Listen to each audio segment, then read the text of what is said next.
তো আজকে দেখে নেব যে আপনার প্রিয়জন বা যার কথা আপনি সারাক্ষণ ভাবেন সেই ব্যক্তিটা আপনাকে ঠিক কি বলতে চান বা উনি কি চান আপনার থেকে। আচ্ছা, ইনি কোনো বিষয়ের উপর হার্ডওয়ার্ক করছেন, হ্যাঁ, এনার কোনো রকম কোনো ডিসঅ্যাপয়েন্টমেন্ট আছে, ইনি সেখান থেকে ওভারকাম করছেন। আর এই মুহূর্তে ইনি এনার লাইফে কোনো রকম কোনো রিজেকশন রয়েছে, উনি সেই জায়গার উপর যথেষ্ট কাজ করছেন, সেখান থেকে পেরোচ্ছেন। ইনি এই মুহূর্তে হয়তো নিজের একটু ইগোতে রয়েছেন, কিন্তু এখানে দেখছি ফাইনাল আউটকাম কি আসছে। এই মুহূর্তে না মানুষটা একটু নিজের মধ্যে ব্যস্ত রয়েছে, নিজেকে একটু ইনি ধরে রাখবার চেষ্টা করছেন, হয়তো বেশি কিছু বলছেন না।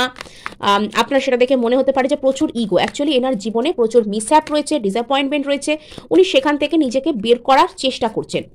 আচ্ছা, ইনি নতুন শুরু করতে চান, ইনির এই জায়গাগুলো থেকে হিল করতে পারলে নতুন শুরু করবেন। এনার কোনো অ্যাডিকশন রয়েছে, ইনি আপনার প্রতি এনার কোনো অবসেশনও থাকতে পারে। তো বর্তমানে এই মানুষটার এনার্জি কিন্তু খুব একটা ভালো নয়, ইনি কিন্তু মানসিক দিক থেকে ভেঙে পড়েছেন এবং ইনি আপনাকে একটা কিছু অফার করতে চান।